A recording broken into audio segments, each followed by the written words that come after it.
everybody. This is Melissa Rogozinski of the Marketing Phoenix podcast. And once again, I am really just humbled and excited to have a colleague and a mentor with me today. I was introduced to this man about 6 years ago when I started RPC, and just really humbled that he took a call with me. He answers all my emails. And he really has just turned into someone who has mentored me throughout my journey as an entrepreneur and an executive, and become a good friend. So, ladies and gentlemen, please meet my dear, sweet friend, George Farrall. George, tell everybody a little bit about you and your career from e-discovery to business advisor, and we'll get started. Thank you, Melissa. My name is George Farrall. I'm the managing partner of Compass Business Advisors. We work with venture capital and private equity companies in helping them achieve the goals that they have for the investments that they're working with. We work with a diversity of organizations that are, some are in e-discovery, most of them are outside of that, but they all have the same problems. They're not measuring their sales and their marketing effectively. They aren't following a program. They don't have a plan. That's the big thing. We build out plans for multiple years for our clients. And previous to that, I worked at multiple e-discovery companies, helping them, and most of them were backed by venture capitalists, and I helped them build their revenues for sale. One company we actually sold 4 times. So I've been through the trenches. We built one company from initially 10 million all the way up to 150 million. So there's been a lot of fun and excitement, and we've had a lot of successes and we've had some failures. So it goes both ways. So we're going to talk about what marketing should be feeding sales. And you're the perfect person to discuss this because you focus mostly on the sales side, but we've talked about the disconnect. And this is so important because if you want to build and be successful, and especially build to an exit, you have to have this strategy right. You cannot silo these two departments. Y'all have to talk to each other. So let's start with the first question. And you'll see me looking back and forth, ladies and gentlemen, because I have what's called a battle station, and I'm going to be referencing questions and a chart we're going to show you. So, George, as a business growth and strategy advisor, how do you see marketing's role in helping to support sales and prioritize quality over quantity? I think the first thing is that marketing and sales have to work together. In too many companies, they're separate. They have different management teams that are managing them. It needs to be where they're both talking in the same direction, and their goals are the same. If it's about building revenue, they both have to be looking at what can we do to build the revenue. On top of that, the marketing team has to be working with the individuals within the sales team, not just the executive, because if they don't get the sales team to buy into the concepts that they're bringing in, they'll never utilize them properly, and you won't have the success that probably the team is building. That if they're used properly, they will have the success that they're both set to have. While we were preparing, we talked a little bit about MQLs and SQLs, and having these terms to create measurement of the efficacy of the different activities that each team is performing. So talk to us about what are MQLs, what are SQLs, should they be different, what would create problems if they're different, or how do we resolve the issues between, we're generating thousands of MQLs, but we're not converting into sales opportunities. Well, what's the problem there? They really have to be the same, so that if marketing creates, say, a campaign that they're getting all these leads from, they also at the same time have to build campaigns that can be utilized by the sales team to get the effectiveness of what they're looking for. So in the past, what would happen is marketing would create a program. They would say, hey, this is going to generate X amount of leads. It may include trade shows, things like that. And then sales gets the leads and does nothing with them. Or they take them, they throw them into Salesforce, and it builds up a nice big list for each sales guy, so they know they have all these potential leads to go after, but there's not a time set on it. There isn't a set up number of follow-ups that are going to be done. There's not a sequence set up as to how they're going to be followed up. Is it going to be an email, a phone call? Is it going to be a meeting? All these pieces. And probably the biggest piece to all of it is the big thing that I've seen that has been the failure point for them is the sales team. When they're using a CRM tool, I'll use Salesforce as a perfect example. They don't have somebody that really understands how to set it up properly, and also what are the categories that people are going to be rating, say, their leads. So they get in a new lead. Nobody knows if it's a good lead or bad lead. They think it is. They put it in. They have to start ranking it so that as an executive, you can go into your CRM tool. You can look and say, okay, we got this many that they follow through with. Here's where they should be in the buy cycle. Oh, look, they're all being jammed up. They're not getting anywhere. Why? And it's a talking back and forth going, hey, you created a campaign. It's not effectively helping the guys make it to the next step where we get to the proposal and we get to the sale. So, we need to now start working on that piece. It's a give and take. And I think in the past, most of the time, because sales and marketing are so different teams, if it failed, the sales team just stopped using it. And they didn't tell marketing, hey, I need you to tweak this, or it's not working. Or the bigger thing is, especially in e-discovery, what works in New York may not be working in California or Miami or LA. And it's letting them have the feedback. So maybe there's some minor tweaks that they have to make in the campaign for different parts of the country or different industries that they're going after. Maybe it's pharmaceutical, maybe it's manufacturing, it could be tech. And each one has little different verbiage that they need that gets them to read it and say, oh, I want to see what this guy has to say. And it's just that little tweaking. I would spend days working with our sales team on just the wording within the subject line and how we could change, how that would change our variable in terms of the number of opens. So it sounds like process, operations, setting up that. So determining what that process is, the qualification process, and your sales discovery process, and then having marketing and sales operations managers set that up in the CRM so that the workflow is there and it automates it and it's sending people with the things they need, the task notifications or emails. But emails, you hit on that. And I'm so glad you did, because I agree with you. I am shocked.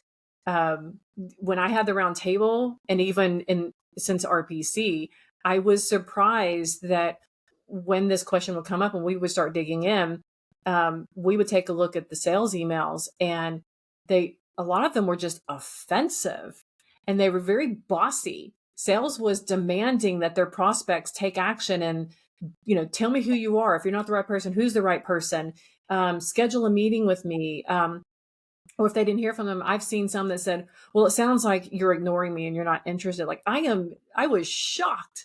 And so messaging is one thing, but again, marketing and sales, they should be working on that messaging together, and it needs to be softer. It needs to make you approachable. It needs to make you warm. It needs to make you the trusted advisor, and always put the prospect and the client first. You can still talk about features and benefits, but you do that down the line. You've got to make it all about them first. And there's conversations on LinkedIn. I just got off of a virtual lunch with Ari Kaplan. He just had a virtual lunch or breakfast, or a mafia breakfast yesterday in New York. And that's the conversation. And I'm sitting here 20 years into legal tech marketing and sales. And I'm asking the question to the audience, why are we still approaching it that way? Why aren't we putting the prospects and the clients first? Find out what their business goals are. What are the challenges that are preventing them from achieving those goals? And what is it about your product or service that can help them overcome those challenges in order to meet their goals? Then you can start talking about your features and benefits.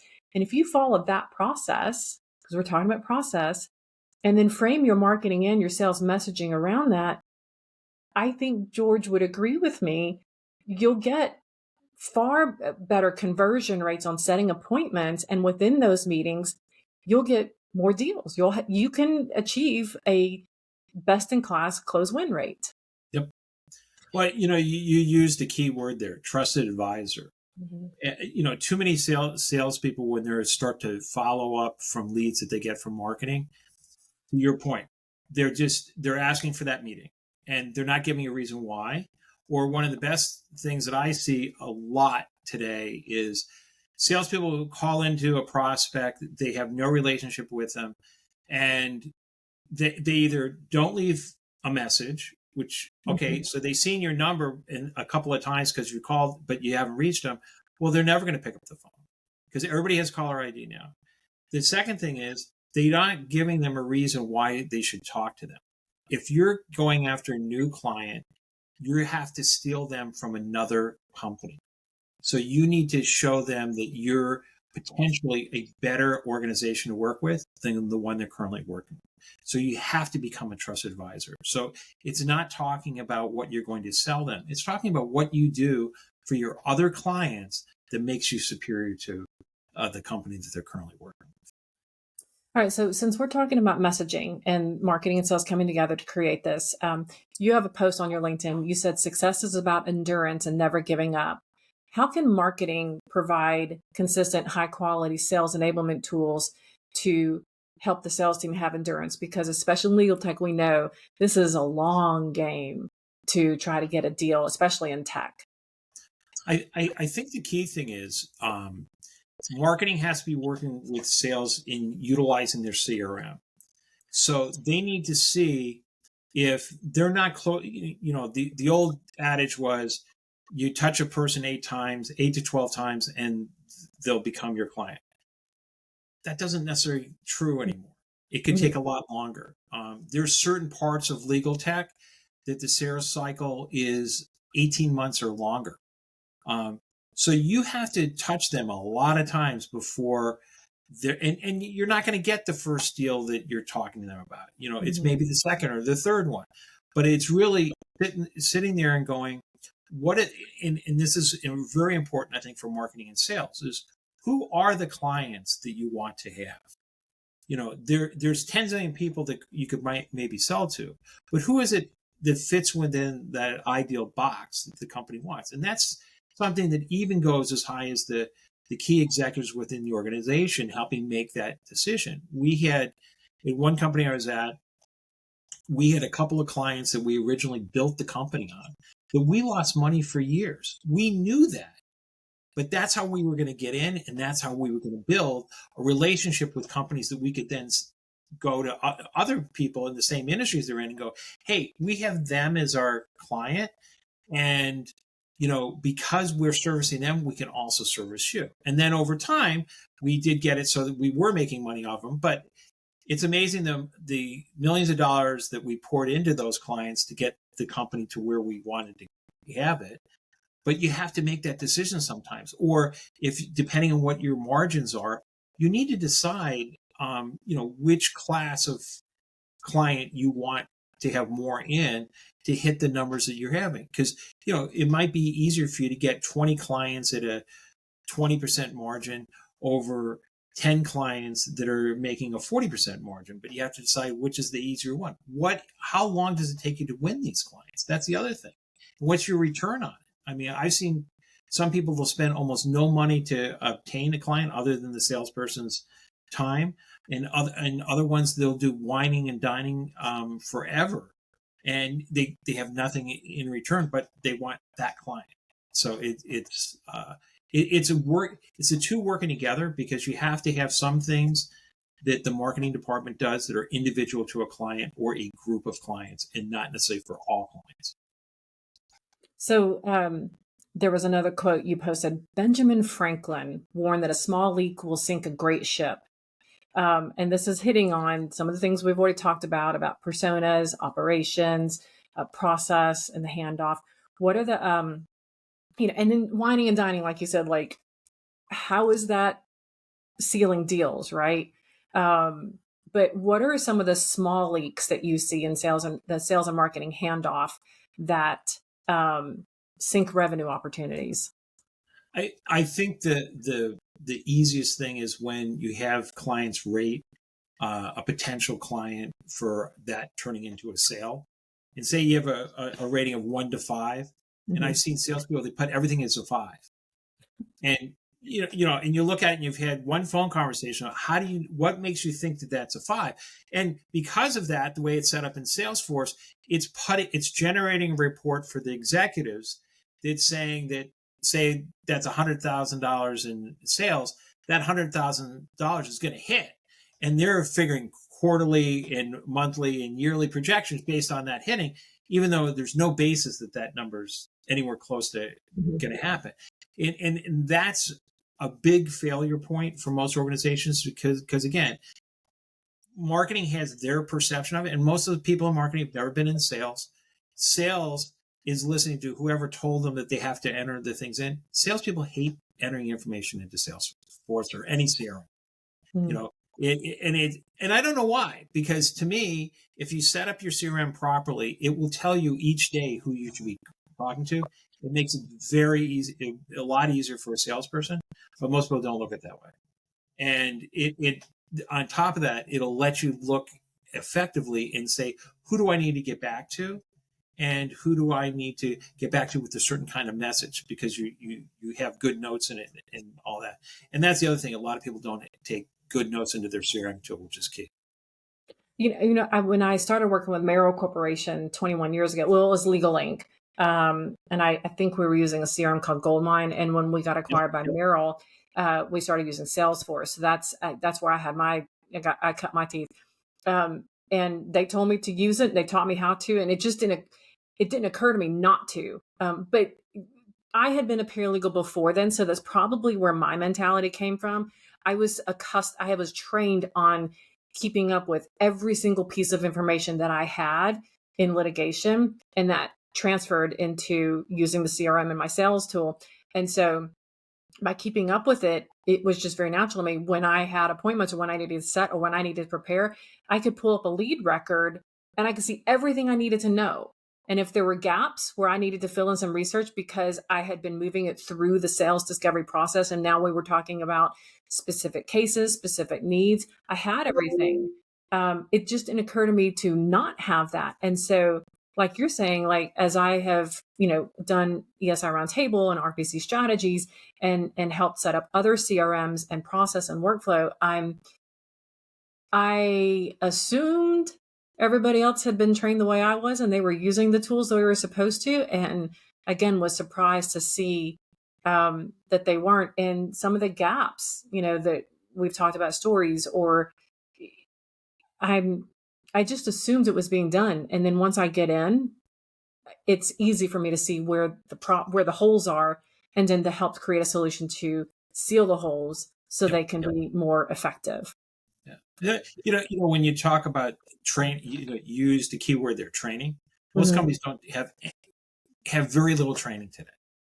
They'll go through the products and services they have, and they assume, oh, well, you worked for another company and you offer the same service, so I don't need to really get into that. But they really should, and it's important that they meet key people within their organization that are involved in the day-to-day for each of those services, because then they can pick up all the little nuances that are different between one company and another. And that's a big failure point for most companies, because they can't tell a story of what that organization does that's different than somebody else. And that's how you're going to get a new client. And it's how you're going to retain clients, because you're going to, especially in e-discovery, you're going to come in, you're going to sell them one service, and they may not realize that you have all the other services that you have. And so you have to constantly, and the thing that's great is that's something marketing can help you with, because they can have a monthly or quarterly email that goes to clients or prospective clients that each quarter, say it goes over a different part of the company and what those services are that they have. And that might be the first thing that you sell them, because you're originally going to sell them, say, processing and hosting, and they're looking for forensics, and they didn't even know you did forensics, but they got an email that said, oh yeah, you guys also do forensics. So they'll pick up the phone and go, hey, we haven't talked about this, but is this something, that you could help me with? And a lot of sales are made that way. It's not because it's not what they originally focused in on. It's another thing that you do that you didn't even think that they necessarily had a need for it, or that's a need they need today, and you were talking about to them about something that they're going to need in the future. I love that you brought up the email, because the monthly and the quarterly. When I was with Merrill Corporation, I, like most salespeople, I was anxious. I hated sales, and I still don't like sales now. That's why I've created all these tools to make it easier and not so cold. But one of the things, I took myself to a sales training event for just personal and professional development, and I came back with a couple of ideas. And so I contacted the marketing department, and I said, "Hey, look, you're doing all these amazing campaigns for the company, but on a national scale." And at the time I was in Alabama, and I said, that doesn't resonate with them. That's not how they speak. That's not how they think. Let me tell you what my area needs. And so we came up with this monthly e-news and recipe, because in Alabama, we have lots of farms. We grow our own food. I had a townhouse. I had 3 18-square-foot raised vegetable beds that I designed and built and planted myself. Like, I grew tomatoes and lettuce in my own backyard, and I didn't live in the country. Um, we grow our own food. We have real farmers markets. Like, we have James Beard Award winning, chefs and restaurateurs and stuff. So the food element has nothing to do with court reporting or e-discovery or trial, but it had everything to do with building a relationship with my community. So the e-news and recipe would be once a month, first of the month. And I would have one very personal paragraph just from me saying, "Hi, this is who I am. And, I'm excited about it's springtime and, whatever." And then we'd have another paragraph about a product or service that I wanted to promote, but without being pitchy.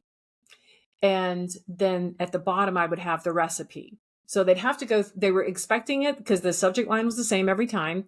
And they wanted the recipe. So they had to go all the way through everything else to get to the recipe.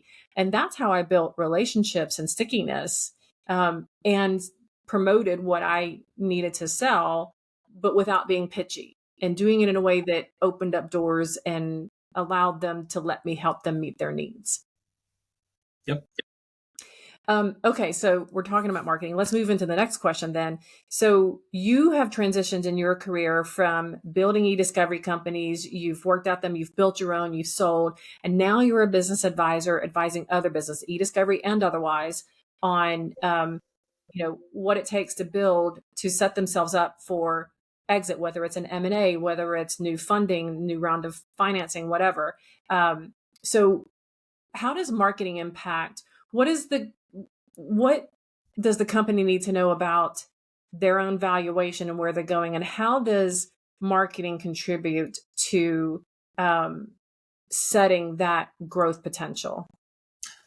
I think it helps. It helps in a lot of different ways. So probably the primary way is it helps people understand what an organization does. Mm-hmm. And one test I used to do when I'd come into an organization is I get the sales guys in a room and I interview each one in it by themselves, and I'd ask them, what does the company do? And if I had 10 guys, I'd get 10 different answers. It was amazing. They all work for the same company. They all may have been there for the same amount of time, but they all had different perspectives of what the company did. Marketing, their job, if you think about it, primarily is to say, this is what we do. And this is what we're good at, and this is what our mission statement is, and how we're bringing this to market. And it's for a company, as you're trying to grow it, it's a very effective tool, because people within the organization a lot of times don't know some of the things going on in the background. Part of it may be they're looking to acquire another company that they're going to integrate with the current organization to make it into a bigger organization, but add features and benefits that they didn't have. It could be they're adding consulting. One organization that I worked for, they had a very small e-discovery business. They bought us for our consulting and our e-discovery, but more our consulting. And we were able to then take it and skyrocket it out, because we were offering services that they never had. And clients also perceived us to be a bigger company than we were. We actually, when we were acquired, we thought we were being bought by a bigger company than we were. They had good marketing. I can tell you, because it wasn't until we saw the first financials of the company that we realized we were almost bigger than they were when they bought us. And but it was an excellent purchase for us, and it was an excellent purchase for them. But that's a big thing for marketing. Marketing is the thing that you can actually provide to clients, and clients can look up. I mean, today, whenever a salesperson calls a new client, the first thing that person does is they look on the web and they see the website. Mm-hmm. And if the website isn't good and it doesn't talk to what that person is looking for, they're never going to pick up the phone and talk to the salesperson. So I think it's as important as it ever was for a good website. I see a lot of organizations today, they're spending a lot of money on their websites, but it's very hard. I have an organization I used to work for. Somebody asked me the other day, what are they doing now? He goes, I went to their website and I can't figure out what they do anymore. I go, your guess is as good as mine. I go, after I left, they went in a different direction and I can't figure out what their main business is. And the first thing you're going to do, you're going to go to the web. You're going to look at different pages that they have. And if it's not short and distinct for them to understand what it is you do and who you service, they're never going to pick up the phone. And the thing, and on top of that, most people you're calling today, they're not necessarily sitting in an office. So the number you're calling, it may be their cell phone, it could be their office phone, and it's redirected, but you're never going to know who that person is unless they pick up the phone or they call you back. I always tell people your website is the window into your company's soul. And if you have 3 seconds to get somebody's attention, how are you using that 3 seconds to keep their attention? Yep. And what you're talking about is what we call, there's 3 different types of content. That's organizational content. When you're talking about the company, it's what is your mission statement? What are your core values? And what is your guarantee? And you have to be able to articulate all of that in a matter of just a few seconds in order to keep someone's attention so that they do want to learn more. They do want to do some more research on your website, your LinkedIn. They want to find out if you have solutions that can solve their problems.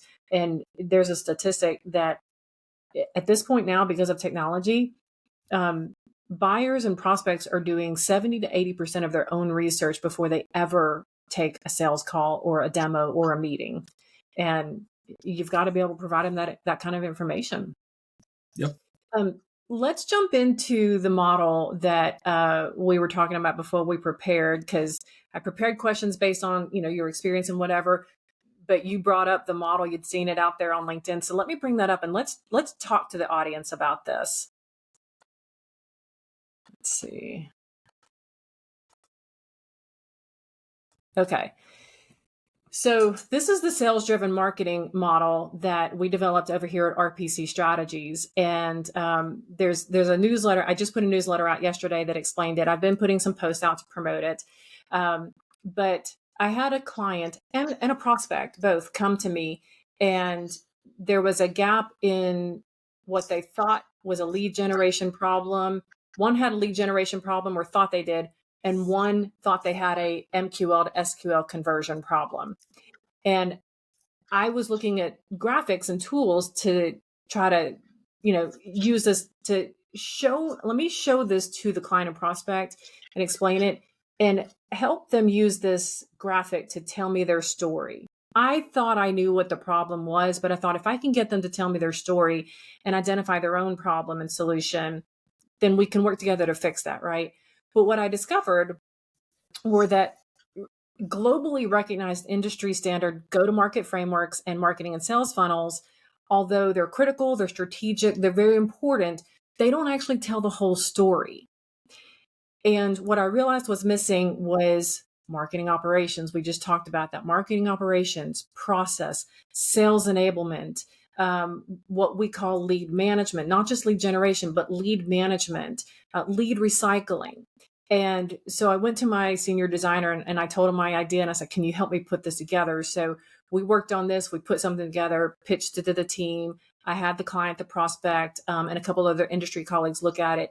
And so this is the final version of what we came up with. So before we go through it, let me stop there. And George, tell the audience what you were sharing with me. Like when you saw this, what did you think? It has all the, a lot of people, when they're looking at sales, they're looking at your normal funnel. Mm-hmm. And here I like the way that you did it, where it's multiple funnels that all go together. They're all of equal size, because without one, you can't get to the other. Without lead generation, you interest, desire, action, loyalty don't exist, because they've never even figured out who you are. And awareness, if you don't have awareness, the lead generation is never going to go anywhere, because they're going to look and try and find you, and they can't find you. I mean, it's got all the ingredients that people don't think about when they're trying to build a sales model and effective sales and marketing program for their organization.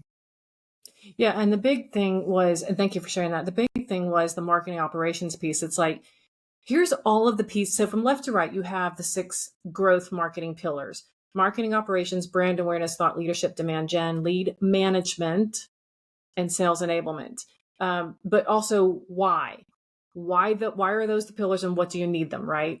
And then in the middle left, where you see foundation, education, optimization, or execution, that's the go-to-market framework. And we condensed it for this model, but to also show how this feeds revenue, right? And then you have the very recognizable marketing and sales funnel. But to the right of the funnel, you see, here's all the pieces, right? So here's everything that marketing and sales has available to them in order to do the best job they can to get the best possible results for the best in class close win rates, right? But a big piece that was missing was the marketing operations, and we've addressed this. And if you're not measuring these things, if you're not integrating, you can have all these pieces of the puzzle, right? But if you don't know how to put all these pieces together and integrate them, you're going to have no idea what the real return on investment is. What is the result? What are the results that are going to allow you to win more deals? What are the results that show you where you have leaks in your pipeline and gaps? And how can you fill those gaps, right? So that you can continue to improve. And loyalty was missing from a lot of models. It's in some, not all, but like, why would you leave out loyalty? And then something that Martha McPherson and I talked about on another podcast some time ago was lead recycling, because we were talking about demand generation, and there's a couple different things that she and I got into and realized we needed to do some more research. And that's why we came up with the idea of lead management, because yes, you're generating leads, but what are you doing with the leads that don't convert? And you mentioned earlier about doing the monthly or the quarterly newsletters. Like, that's an easy fix right there. But if you don't know, if you're not tracking this information, and quite frankly, if your sales team, if your marketing hasn't set up operations and process and set that up in the CRM, if they haven't trained the sales team, and if your sales team isn't using the CRM the way it's intended, all of your efforts are creating multiple gaps, and your ship is going to sink. Yep. Well, and when you brought up the whole piece of measuring the effectiveness of leads, the one piece where I think some people don't realize, there are some leads that you have that are never going to convert, and it's and you're going to have to potentially take those out. But majority of leads you have, they're probably better leads than you think, but they just need to be continually touched on a regular basis so that they become more aware of you, and you get to that right time when they want to talk to somebody within your organization, and then you move it forward. So you maybe take it out of the active list that's on a salesperson's in their Salesforce for their account, but you put it into another place. One organization I know and I worked with, what they did is they had an executive that he was in charge of building that group of leads. He took all the people that the sales guys had talked to a bunch of times, and they had started moving through the process, and they'd maybe converted them already.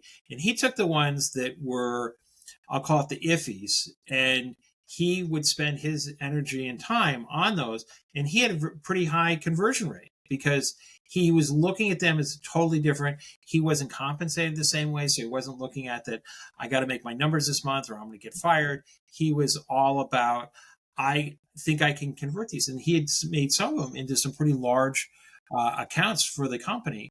And it was a totally different approach than I'd seen in the past, but it worked. And I've actually brought that to other organizations since then to say, why don't you take one person that might be really good working this model instead of the traditional model that all your other salespeople are working on. That's a fantastic idea. I haven't heard about that. I love that idea. And right, you're not compensating the same way, like, because there's so much pressure to hit projections and hit numbers. And I think that's a problem too, because it's creating a lot of opportunity for false reporting and inflating opportunities. So based on everything that we've talked about on marketing and sales and really aligning them, and they need to be together on setting up operations, setting up process, setting up messaging, leveraging the CRM, understanding what leads are, genuinely opportunities versus what need to be recycled, things like that. And then growing your company for revenue, for valuation, what VCs and private equity are looking for. What do you think? What are some of the 3 to 5 things that are the most important activities or tools that marketing can feed sales in order to help everybody reach their best in class close rates and valuations? I think the first thing is there needs to be a lot of conversations back and forth. It can't just be a manager or vice president talking to vice president. It's the people that are creating the marketing have to be talking with the individual salespeople so they need to be in meetings on a very regular basis and probably at least once a month so that they can say what's working, what's not working, or what was working that isn't working today, because that's the other thing that's changed a lot in sales is what worked today may not work tomorrow. You could have a really good email campaign and it doesn't work a couple months down the road. What investors are looking for, they're looking for undervalued, the key to all this is they're looking at undervalued companies because they want to be able to come in, make some quick changes initially and start getting the revenue stream to grow at the rate they're looking for. And along with that, they want to have it so that it is a company that they can believe in, because you can have a company that's, barely has any profitability that you could convert, but it may be short term because of just the way the company's put together. If marketing can show we have all the pieces, we're just not firing the engines properly, that helps them make a decision to buy them and take them on a totally new journey from where they were. Because sometimes it's just they need some infusion of cash. That's what happens with a lot of organizations. But I think the big thing with marketing and sales integration, it's getting them to talk on the same level.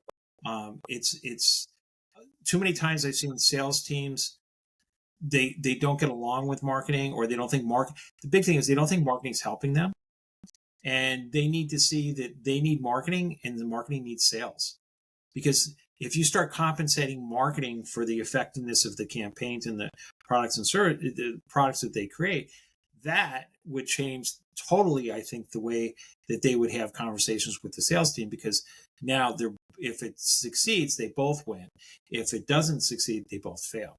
So it's a very good model to be using when you're trying to build a company and take it to the next level.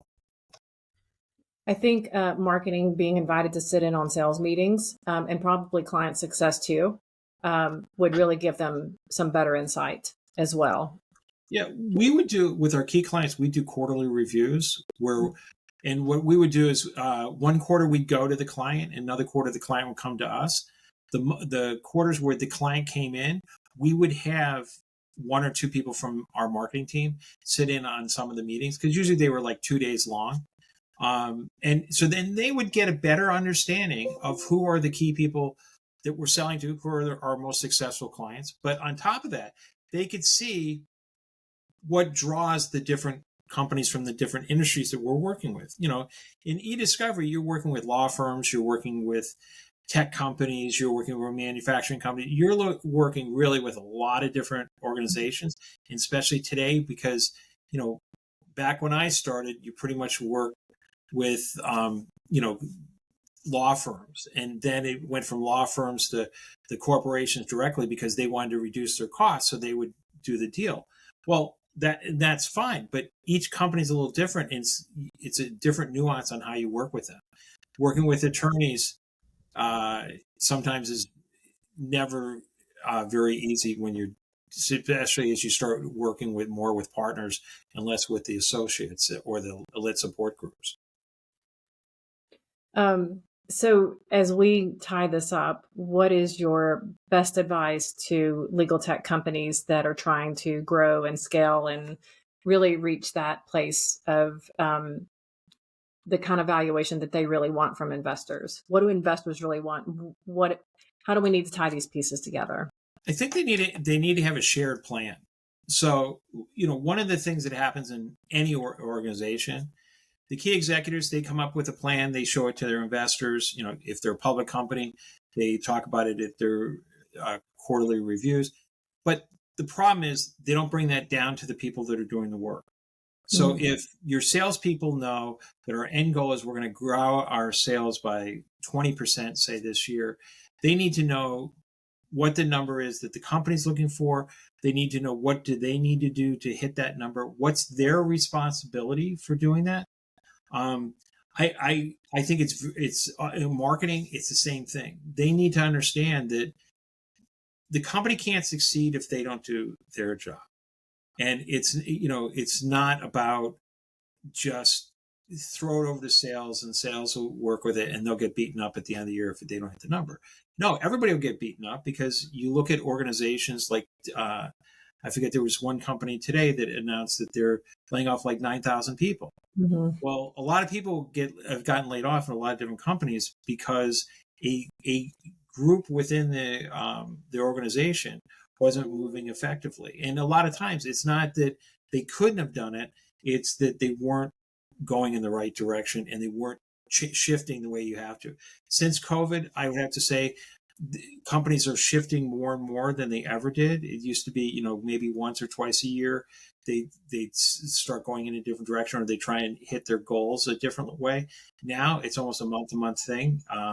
I work with a lot of the companies I'm working with now, because of the different tariffs, we're taking different models as to what are the different kinds of organizations that we need to go after to hit the goals that the company set at the beginning of the year. How can folks get in touch with you if they want to speak with you about some business growing advice? Yeah, so it's George.Farrall at compassbusinessadvisors.com. You can go to our website or you can give me a call. My number is 203-947-6643. All right. George, thank you so much for joining me and you. having a conversation about what marketing can feed sales to help you grow and set yourself up for the kind of valuation you want from your investors. Thank you. All right. Bye-bye.